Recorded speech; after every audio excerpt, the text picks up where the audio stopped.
Je vous parle très souvent de la publicité en ligne comme étant un des meilleurs services que vous pouvez vendre. Mais il y en a un qui suit de très près et qui est le SEO. Le SEO, tout comme la pub, ça a un impact direct sur la commercialisation de votre client. Ça veut dire que vous lui rapportez de l'argent à votre client et donc ça veut dire que vous pouvez facturer un bon panier moyen, quand même assez élevé, et que vous pouvez garder longtemps vos clients parce qu'ils ne veulent pas vous perdre tant et aussi longtemps que vous leur rapportez de l'argent. Donc ça a tous les paramètres d'un très bon service pour une agence. Le truc, c'est que je suis pas un expert SEO, donc j'ai invité aujourd'hui Alex. Alex, c'est un membre de l'écosystème Henley Academy depuis plusieurs années. Il est excellent, il a une très belle agence SEO et je lui ai demandé de venir aujourd'hui pour nous partager tous ses secrets. Donc comment est-ce qu'il vend ses services, à qui il les vend, combien il les vend, ce qu'il livre concrètement, comment est-ce qu'il présente ses services aux prospects parce que le SEO c'est quelque chose d'assez technique à première vue, donc comment est-ce qu'il fait pour le présenter à ses clients et que ça devienne sexy comme service. Et puis je lui ai posé des questions techniques sur qu'est-ce que le SEO, qu'est-ce qu'une bonne stratégie SEO, ce qu'il ferait s'il devait apporter rapidement des résultats SEO à un client, bref, tout pour vendre le SEO et le livrer et apporter des résultats.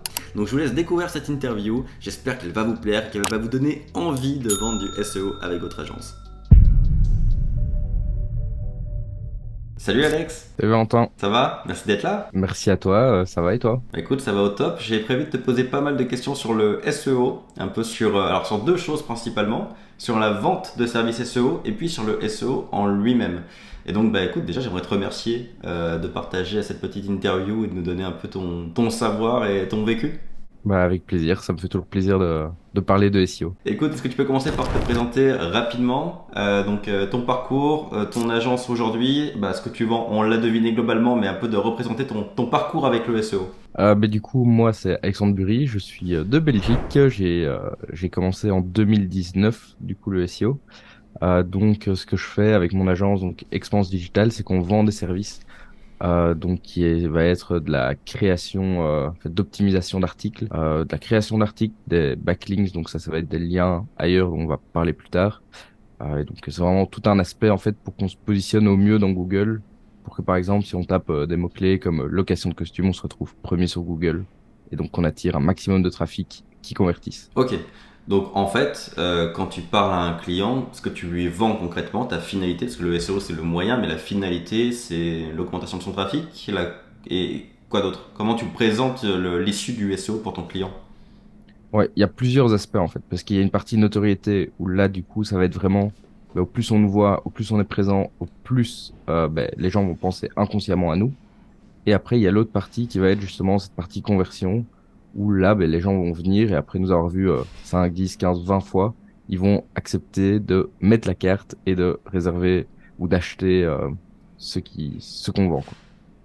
En gros, tu vends vraiment l'idée de créer l'autorité de ton client de façon à pousser à la conversion. Donc ça veut dire que là où les gens résument souvent le SEO à simplement le fait de sortir dans Google et donc d'avoir plus de trafic, toi tu viens vraiment acheter une couche supplémentaire sur ce qui est la conversion, de la relation de confiance finalement que tu viens établir entre la marque et son client. Ouais, c'est exactement ça. Le but, c'est comme Pampers. Au début, c'était pas Pampers. C'est juste qu'on a tellement entendu Pampers à la télé que maintenant tout le monde appelle ça un Pampers, quoi. Et c'est vraiment le même objectif dans le cerveau des prospects, quoi. Oui, donc concrètement, comme un objet qu'on appelle par le nom d'une marque, c'est parce que la marque a fait un très bon travail d'autorité sur son secteur et ça vient probablement de quelqu'un comme toi notamment. Donc écoute, c'est intéressant. Et à qui tu vends tes services SEO aujourd'hui? C'est quoi ton profil type de client pour ce genre de service SEO? Souvent, c'est des entreprises qui font déjà des ads aussi. Parce que ça, c'est le premier levier qu'ils vont utiliser pour avoir un maximum de trafic direct. Et du coup, c'est plus tard que ça arrive le SEO, même s'il faut normalement le commencer dès le départ. Mais ça, du coup, il y en a qui le comprennent pas. Et donc, c'est souvent des entreprises qui sont, allez, une dizaine dans les équipes. Et donc, qui ont besoin, du coup, de gens qui écrivent des articles et qui comprennent aussi souvent l'intérêt du SEO parce que des fois, c'est très compliqué, justement, d'apprendre aux prospects pourquoi est-ce qu'ils doivent en faire, quoi. Donc plutôt des entreprises déjà matures. Même si, au départ, j'ai commencé aussi avec des petites entreprises qui sont devenues matures aussi grâce au SEO. Et donc, ça peut être pour un peu tout type de client. Donc voilà, mais c'est vrai que ça demande quand même beaucoup de temps, beaucoup d'efforts. Et donc, s'il n'y a pas un certain budget, évidemment, ça ne rentre pas dans les cases pour pouvoir vraiment booster le SEO d'un coup, quoi. Justement, combien tu facturerais une bonne stratégie SEO et selon toi, de combien a besoin un client pour faire une bonne stratégie SEO en termes d'honoraires et puis d'autres coûts éventuels? Je ne sais pas quel coût d'ailleurs on peut prendre en compte dans une stratégie SEO complète. Bah, il y a beaucoup de paramètres. Donc, si on achète des backlinks, si on fait des articles, donc un article, ça va facilement se vendre entre 200 et 400 euros l'article. Donc déjà, bah, si on en fait 4, bah, on en a déjà pour plus ou moins 800 euros. Et après, bah, il y a les honoraires, comme tu dis. Donc là, on va tourner. Ça dépend vraiment qui on prend, mais on va être genre aux alentours de 800, peut-être des 800 euros par jour en fonction de tout ce qu'il y a à faire et des suppléments. Et donc, en fait, en moyenne, on tourne à 1500 euros, 1500 euros par mois pour un client, quoi, En minimum. au minimum. Ok. Et pour un gros client, genre là, parce que 1500 € par mois, finalement, une PME qui fait entre 1 et 5 millions de chiffre d'affaires peut se les payer. Même une boîte qui a vraiment mis un focus sur son SEO, qui fait 500 000 par an, peut déjà se le payer. Mais qu'est-ce que tu ferais différemment pour une boîte, par exemple, qui fait 10, 15 ou 20 millions de chiffre d'affaires et a plus de budget? Bah là, du coup, il y a moyen d'aller juste beaucoup plus loin enfin, pousser beaucoup plus loin. Parce que du coup, bah, on peut écrire, c'est toujours la même chose, c'est plus la quantité qui va jouer dans ce cas-là. Ça va être le nombre d'articles qu'on va pouvoir augmenter, le nombre de backlinks, la qualité des backlinks aussi, qu'on va pouvoir aller chercher, parce que du coup, si on a, par exemple, dans tout ce qui est backlinks, donc c'est des liens d'autres sites qui ramènent vers notre site.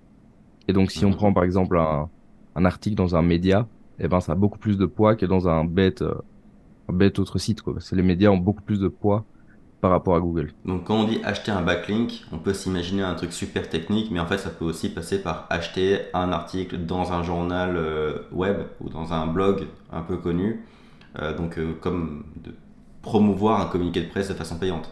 Mhm. Exactement. Par exemple, tous les infopreneurs sur Forbes, ils ont juste acheté Ouais. leur article à 8000 euros, quoi. C'est tout.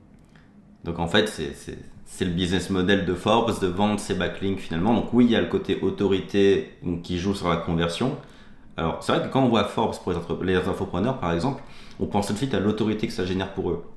Mais en fait, c'est aussi un backlink qui a un impact sur le SEO du site web en lui-même d'un point de vue technique. Ouais. Ah, c'est super intéressant.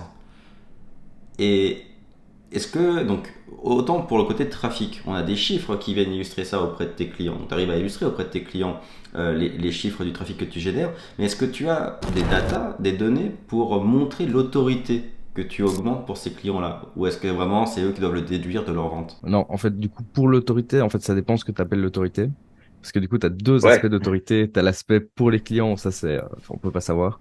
Parce que plus on se dit qu'un client vient, en plus il va penser à nous. Donc ça, c'est vraiment l'autorité. Par contre, pour Google, il y a un truc qui s'appelle le domain rating, qui est justement le pourcentage d'autorité du site. Et donc là, si tu vas directement sur des outils SEO, tu vas voir que, ben, par exemple, Google, il est à 100%, quoi. Et tu vas voir que Wikipédia, par exemple, il est à 98. Et après, ton site, tu vois qu'au départ, ben, il est à 0. Et ben, le but, c'est que là, tu le fasses monter petit à petit. Et ça, tu peux le suivre en fonction des backlinks, etc., que tu crées pendant toute la durée de la prestation, quoi. Donc même pour quelque chose d'abstrait comme l'autorité, la confiance, on a quand même certains KPI qui sont là. Ok, ah c'est intéressant. Et donc pour un gros client, pour revenir là-dessus, un client qui fait 10 millions et plus de chiffre d'affaires, là on serait sur un coût mensuel finalement qui serait proportionnel à la quantité qui est produite. Mais alors du coup, est-ce que tu as un moment, un cap en termes de quantité? Parce que quelqu'un qui a vraiment beaucoup de moyens, par exemple une belle boîte qui veut mettre son focus sur le SEO et mettre 10 000 balles de budget mensuel, est-ce que ça veut dire qu'ils peuvent créer autant de contenu qu'ils le veulent? Il n'y a pas de cap ou à un moment où ça va se saturer? Bah, il y a un moment où tu peux coincer niveau, ça dépend ce que tu vends, toujours. Donc, Ouais. tu peux à un moment bloquer. Et après, ben, la stratégie, elle évolue au fil du temps. Et donc, ben, tu vas peut-être plus l'accent sur le contenu, puis plus l'accent sur les liens, etc., tout au fil du temps. Et le problème, c'est que Google, enfin, c'est un peu une guerre. Et donc, qu'est-ce qui se passe? C'est-à-dire que toi, tu arrives à te placer premier. Et donc, tu as tous tes trois concurrents qui te regardent et qui te disent, tiens, il est passé premier, celui-là. Qu'est-ce qu'il a fait de plus? Eh ben, on va faire deux fois plus. Et donc, en fait, maintenant, ça commence à être vraiment un jeu de, ah ben, il fait de la vidéo. Ben, on va rajouter des vidéos. Donc, on va passer devant. Et en fait, ça devient un jeu constant, en fait, qui s'arrête jamais. Et donc, à chaque fois, Ouais. on se bat petit à petit pour reprendre notre place. Et potentiellement, ben, aujourd'hui, t'es premier et demain, t'es deuxième, troisième.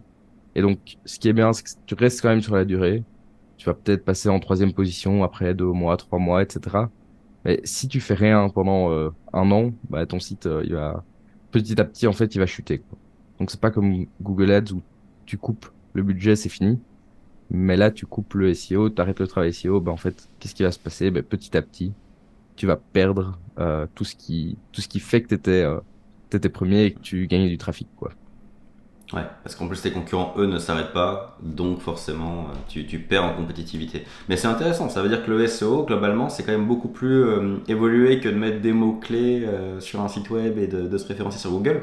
C'est un peu les idées reçues pour la plupart, et en fait, c'est un sujet qui est assez opaque, hein. C'est-à-dire qu'il y a très peu d'experts SEO comme sur le marché. Moi qui ai l'habitude de croiser beaucoup d'agences au quotidien, je vois beaucoup de créateurs de sites web qui connaissent les bases du SEO, donc de faire ce qu'il faut, dont on parlera après pour qu'un site soit correctement référencé, etc. Mais ce SEO poussé comme tu le dis, comme tu le présentes, c'est quelque chose dont on parle beaucoup moins.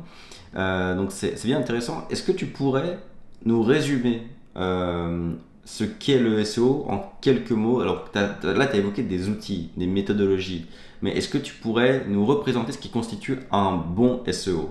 Donc une boîte qui a un bon SEO, globalement, quels sont les piliers principaux de sa stratégie? Ben, concrètement, il y a trois piliers. Donc, il y a le pilier qui va être technique. Donc là, ça va être la rapidité du site. Est-ce que le site est bien conçu d'un point de vue SEO? Donc, ça, on va peut-être en parler un peu après. Mais de voir comment est-ce qu'on navigue dans le site de manière générale. Ensuite, il y a le deuxième pilier qui va être le pilier contenu. Donc là, c'est tout ce qu'on a dit, c'est les textes, les articles de blog, les textes qui peuvent être dans les catégories aussi. Et après, il y a le troisième pilier qui va être du coup l'autorité, pas l'autorité aux yeux même des utilisateurs, mais vraiment aux yeux de Google. Et donc, c'est ça qui est mesurable et qu'on peut suivre dans la longueur. Ok, d'accord. Et donc ces trois piliers, toi, à chaque client, tu les traites. Enfin, tu fais jamais de stratégie où tu laisses un de ces piliers de côté. Forcément, tu prends ces trois piliers en compte pour chaque client. Ouais, ouais, c'est ultra important parce que du coup, tu peux pas baser ta fondation. Donc, c'est vraiment comme si on construisait une maison. T'as la fondation, c'est la partie technique. Tu crées tes murs, c'est le contenu. Et tu crées ton toit, c'est les backlinks. Et donc, en fait, c'est là que si tu fais pas tout ça, bah, en fait, ta maison, elle a des trous, quoi. Et là, t'as un problème. Ok, je comprends. Et toujours, donc là, je comprends que du coup, le SEO, c'est une notion de travail de longue haleine. C'est sur le long terme que ça se joue, j'imagine. D'ailleurs, à partir de combien de temps on peut commencer à avoir des résultats pour du SEO? Ça dépend vraiment de la niche. Genre, il y a des clients qui allez, en un mois, ils avaient déjà des résultats. Et il y en a d'autres, bah, ça prend plus longtemps. Et ça dépend aussi, est-ce qu'on a déjà commencé par le passé à faire une stratégie SEO ou pas? Et du coup, si on en Mhm. a déjà fait une, bah, en fait, on peut l'améliorer, on peut retravailler les articles, ça c'est super intéressant. Ou alors, bah, en fait, on se rend compte, comme un de mes clients, qu'en fait, pour faire la technique, parce qu'il y a plein d'erreurs de technique, mais 404, donc des pages qui mènent à rien. Et en fait, on corrige ça et en fait, enfin, plein de petits aspects hein, comme ça. Et en fait, le trafic, il a doublé en un mois, tu vois. Donc, Ok.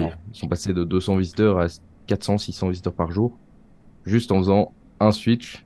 Bah, ça a tout débloqué, alors que ça faisait un an qu'ils étaient bloqués à ça, quoi. Parce que tu as éliminé tout plein d'irritants qui venaient donner peut-être, c'est quoi, une mauvaise note au site web qui fait que Google le mettait moins en avant. Ouais, Ok. parce que Google se perdait et arrivait sur des pages qui n'avaient rien à voir, en fait, qui n'existaient plus ou qui avaient été déplacées. Et donc, ben, ça pose problème. Et en fait, t'enlèves ça, tu répares tes fondations et après, ben, tout le reste remonte, quoi. Ok, donc ça peut aller vite pour l'obtention de résultats, mais ça reste quelque chose qu'on fait sur la durée. Donc toi, en tant que prestataire SEO, tu arrives à avoir une bonne rétention sur tes clients? Un client SEO, tu arrives à le garder longtemps? Bah, en moyenne, souvent, il reste là pour le moment, je les ai beaucoup gardés. Donc, en moyenne, ça va T'en être as pas deux. encore perdu? Ouais, je crois que pour le moment, non, ça dépend. Je dois être à 2 ans, je dirais. 2 ans, en moyenne. Ouais. Donc si on parle de ton business model, ça veut dire que tu es au moins à 1500 par mois pour un client et que tu les gardes au moins 2 ans. Donc tu bâtis quelque chose avec ton agence. Donc, contrairement à d'autres services qui sont plus one shot, toi tu as vraiment à chaque client une nouvelle couche de revenus qui vient s'ajouter. Ça c'est vachement intéressant comme business model. Ça fait penser évidemment à la pub, etc. Mais comme tu as un impact direct sur la commercialisation de ton client, et forcément, tu vas augmenter un peu la lifetime de ton client. Et donc, si derrière, bah, en plus, tu augmentes ton budget, parce que j'imagine qu'un client, bah, s'il a des retours sur investissement, va avoir envie d'augmenter à chaque fois son budget mensuel pour mettre de plus en plus de choses en place. Ouais. Il y en a qui veulent pas. C'est leur choix aussi. Ils aiment bien, ils sont là, contents, ils sont vitesse de croisière. Donc ça, c'est leur choix aussi. Mais ouais, le but, c'est quand même qu'à un moment, ben, ils accélèrent aussi avec la croissance qu'on leur donne, quoi. Hmm. Donc avec le SEO, on retrouve un peu la même notion que dans les pubs, c'est-à-dire que plus tu investis, plus tu as de retombées parce que tu mets plus de matières premières sur la table. Donc au lieu de mettre du budget publicitaire, là tu mets du budget pour te payer des prestataires, des backlinks, etc. Donc de la visibilité aussi finalement. Donc c'est intéressant. Donc ça correspond aux mêmes règles qu'une agence ads quand on y pense. C'est juste que tu peux mettre plus de temps en fonction du mot-clé aussi, tu vois. C'est là toute la problématique. Parce que tu vois, par exemple, comme je te disais, tu as des mots-clés hyper simples où en un mois, ben, t'es premier, parce que Ouais. tu as bien fait le site, parce que tout est bien fait, et que la concurrence, voilà, ils ont rien, ils sont hyper bas. Mais en fait, après, tu te retrouves, je sais pas si tu veux aller te mettre sur des trucs genre assurance voiture. Là, Mm. tu te retrouves face à tous les grands acteurs. Bon, en Belgique, c'est d'autres acteurs qu'en France, je crois, etc. Mais c'est des AXA et des trucs comme ça, quoi. Donc, c'est pas des petites boîtes qui ont déjà investi des milliers d'euros là-dedans. Donc, en fait, t'es un peu, là, tu vas avoir du mal, quoi. Et du coup, c'est pour ça que là, tu vas devoir créer beaucoup plus de contenu, ça va prendre beaucoup plus de temps. Tu vas pas être premier demain, quoi. Alors que la Ok, pub, ouais. tu peux payer, entre guillemets, et t'es très vite, allez, t'es vite vu, quoi, tu vois.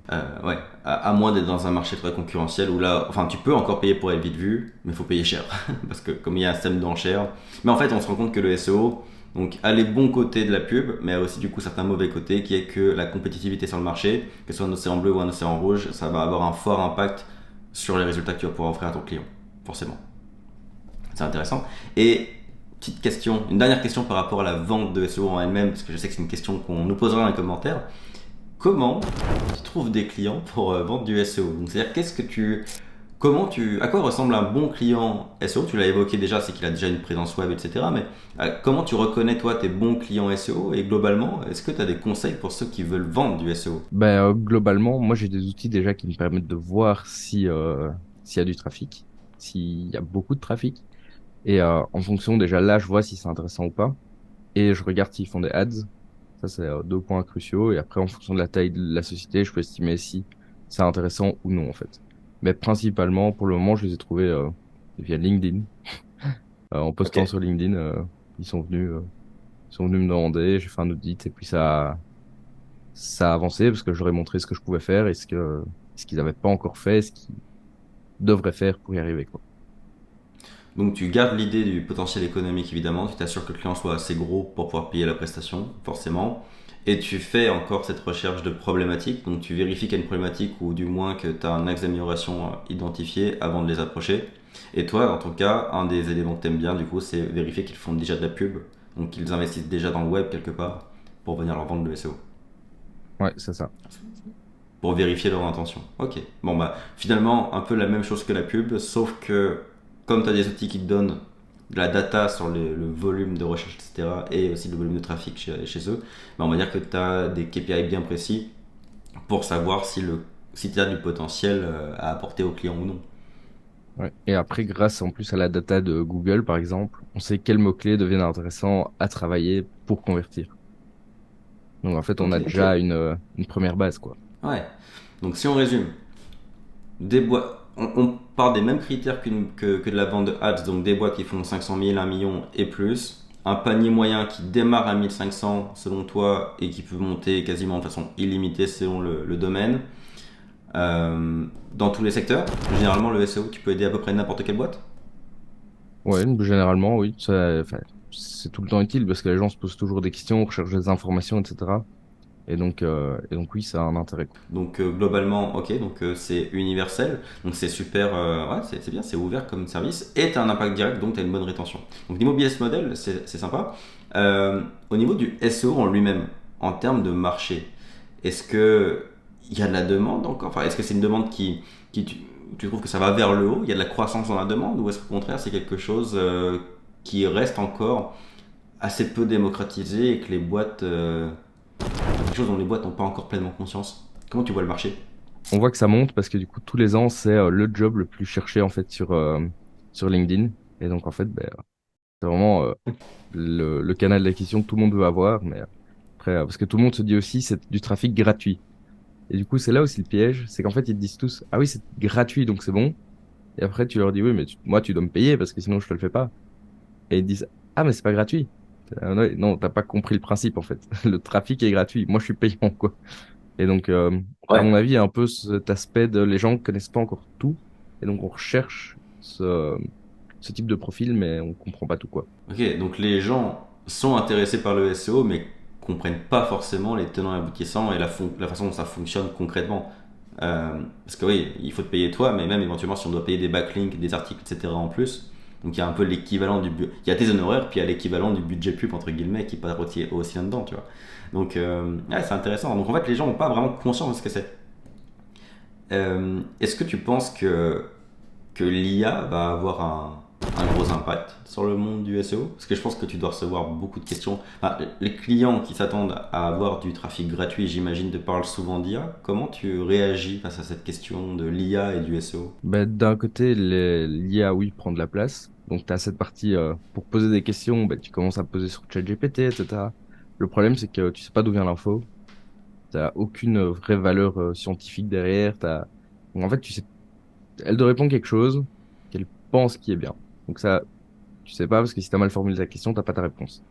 Et en même temps, pour écrire des articles, ça devient un gain de temps monumental parce que du coup, grâce à l'IA, si tu sais l'utiliser, si tu sais vraiment, parce que c'est pas juste, ouais, écris-moi un article sur, je sais pas moi, agence marketing pour être premier sur le mot-clé agence marketing, ça marche pas.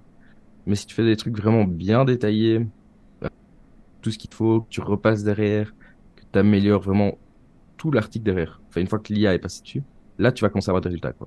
Donc, en fait, tu as un gain de temps et en même temps, je pense que tout le monde va perdre, même en pub, etc. On va tous perdre un peu de trafic, mais ceux qui viendront, par contre, ils sont beaucoup plus qualifiés.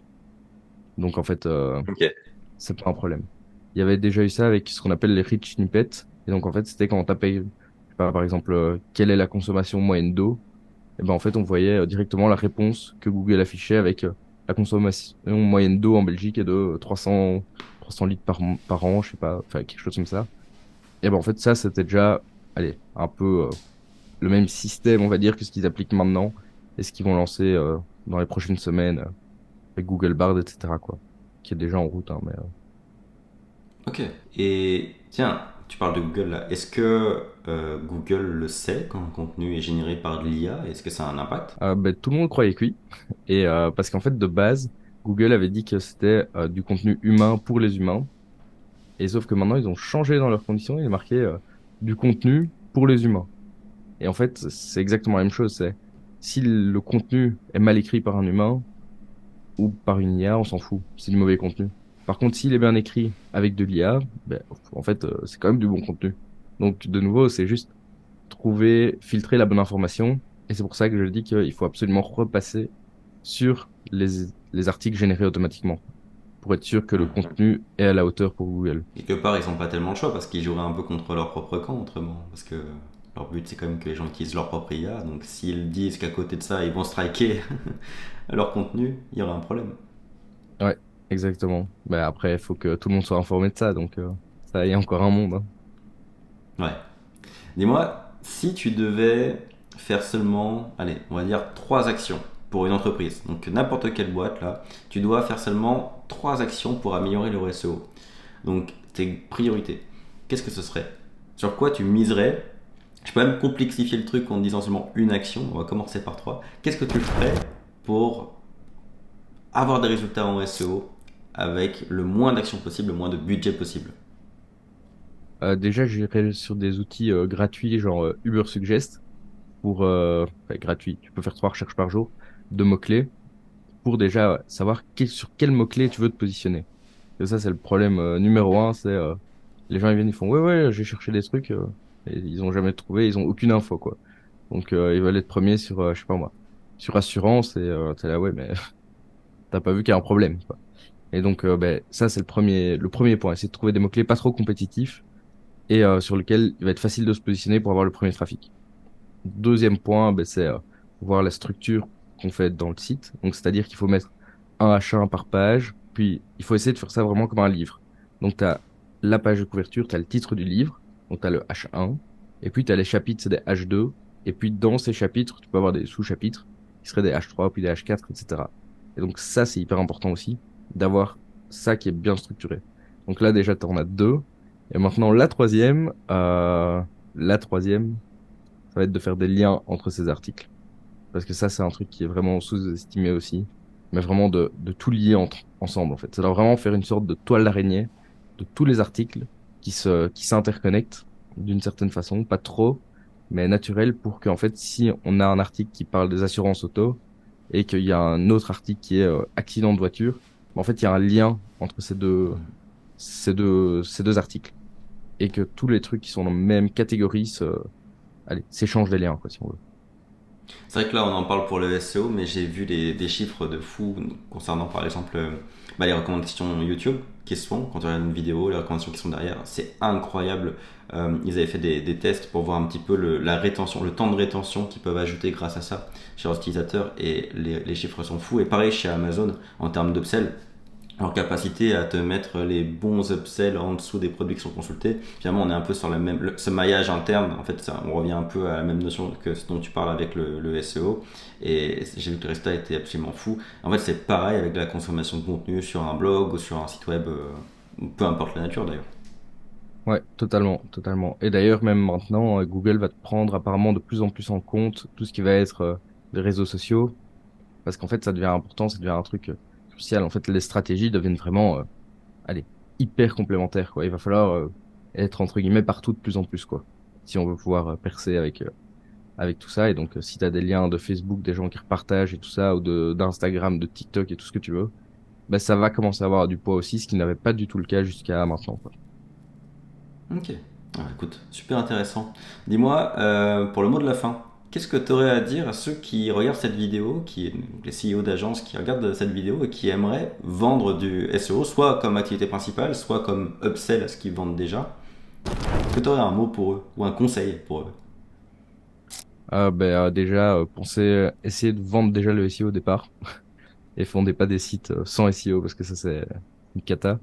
Et donc, de bien rechercher les mots-clés et après, de soit de se former eux-mêmes, soit de contacter des gens qui savent le faire et qui peuvent les aider à accompagner leurs clients dans leur stratégie SEO pour qu'ils aient vraiment des résultats, qu'ils soient contents et que tout le monde y gagne.